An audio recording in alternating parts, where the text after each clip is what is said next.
파자 분석법의 핵심 포인트는 한자 하나를 제대로 이해하면은 그와 관련되는 파생되는 글자 10, 20, 30, 40자 글자를 40자를 순식간에 기억 저장하는 것이 이 학습의 목표가 되고 키포인트입니다.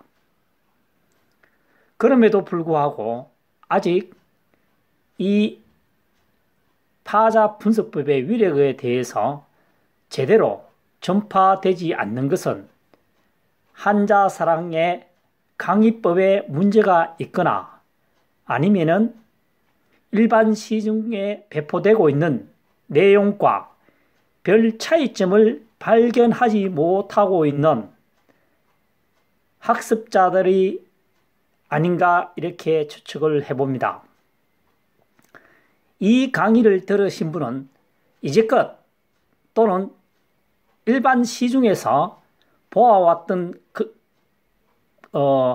한자 풀이법과 한자 사랑이 7천여자를 풀이하면서 남들이 잘 풀지 못하는 특히 상형 문자를 추상적으로 풀이하는 것과 한자 사랑은 보다 구체적이고 현실적으로, 다시 말해서 각골문에 의지하지 않고 2018년도의 현 시점에서 풀이하는 것을 잘 비교해 보시면은 역시 한자 사랑이 파자 분석법에 대해서 많은 시간과 열정을 보이고 있다는 것을 느낄 수가 있을 것입니다.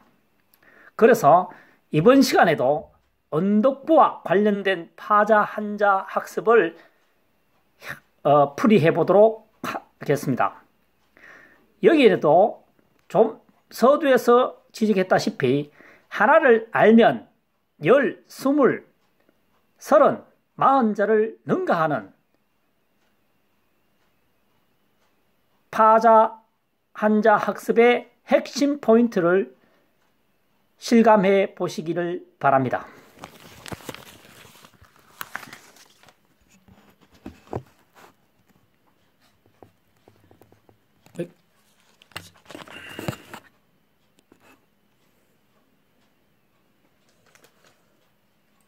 언덕부와 관련된 파자 한자 학습을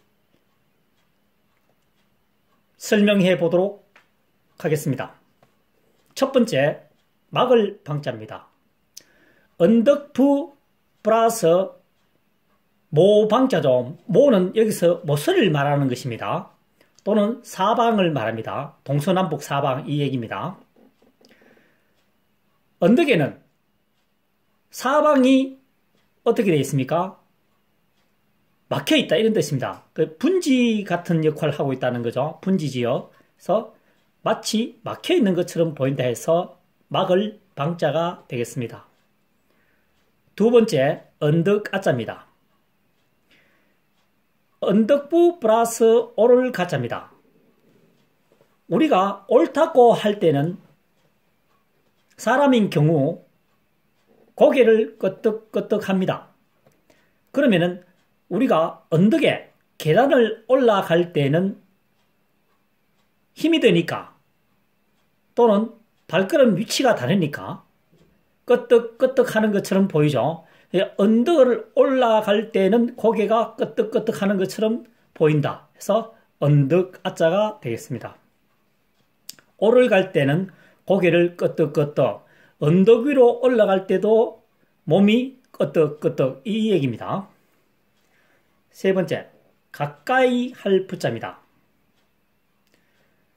언덕부 플러스 줄 부자입니다. 여기서는 준다는 의미보다도 의지하다는 뜻으로 해석하면은 가까이 할 부자가 쉬워집니다. 의지하다. 언덕에 마치 의지하는 것처럼 보인다. 가까이 있다 이런 뜻입니다. 그래서 바위나 산 또는 고목나무, 그 기타 다른 어떤 식물 같은 경우가 되겠죠. 아니면은 식물 외에 바위와 유사한 것도 되겠고요.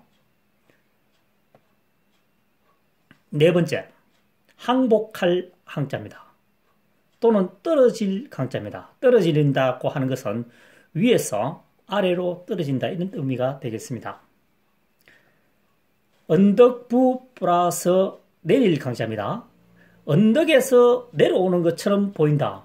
그러니까 떨어지는 것처럼 보인다고 될 수도 있고요. 또는 언덕에서 내려오면서 뭐합니까? 백기를 들고 항복한다는 이런 의미를 갖고 있습니다.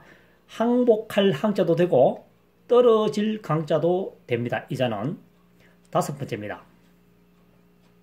언덕부 플러스 거칠 간자입니다.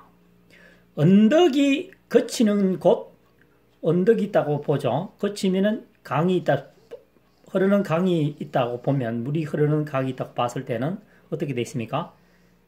막혀 있는 것처럼 보이죠? 한정되어 있다 이런 뜻입니다. 그 언덕에서 더 지나치게 가면 어떻게 됩니까? 강으로 떨어진다 이런 뜻입니다. 그래서 한정할 한, 막힐 한자가 되겠습니다. 여섯 번째, 학교 원 또는 집 원자입니다. 언덕부 플러스 완전할 완 또는 견고할 완자입니다. 언덕에 견고하게 지어야 될, 만들어야 할 것은 학교 또는 집이다. 이런 의미입니다. 왜냐하면 학교와 집은 장기적 시설입니다. 후대에 계속적으로 연결되어야 할 건물이기 때문에 그렇죠. 임시로 만들어지는 것이 아니고 수십 년, 수백 년을 보고 학교나 집을 만들기 때문이다. 그래서 완전하게 견고하게 만들어야 된다. 이런 의미입니다. 일곱 번째, 진칠진자입니다. 진을 치다, 군사들 진을 치다 이런 뜻입니다. 언덕부 플러스 수레 거자입니다. 언덕 위에다가 수레를 배치한다 이런 뜻입니다. 왜요? 자, 언덕 위는 공격과 수비의 우위를 점유할 수 있다 이런 얘기입니다. 공격은 위에서 아래로 내려다보고 있으니까 다 보이죠. 노출이 안 됩니다. 수비 아래에서 위로 올라가기가 힘들죠. 그래서 공격과 수비의 우위를 점유하기 위해서 군사들이 진을 어디에 친다? 언덕 위에다가 진을 친다. 이래서 진칠진자가 되겠습니다. 여덟 번째, 버릴 제자입니다. 버린다는 것은 포기한다 이런 뜻입니다.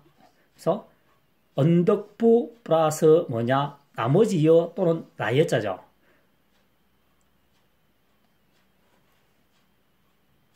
언덕부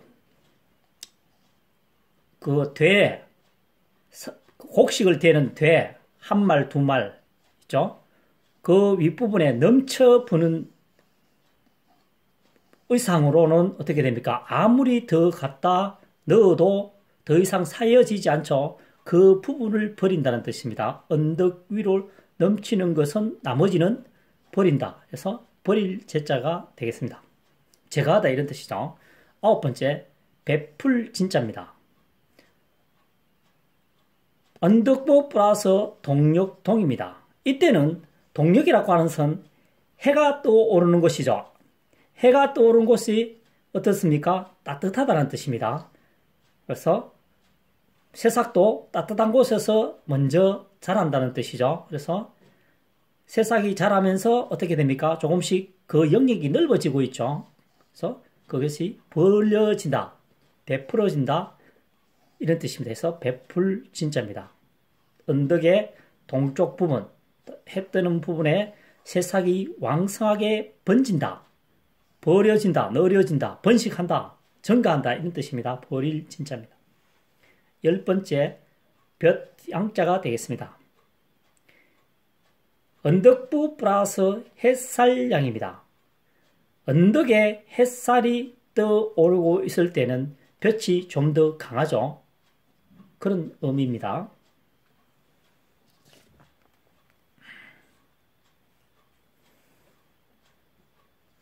보다 많은 자료는 네이버 무료 카페명을 검색하시면 되고요.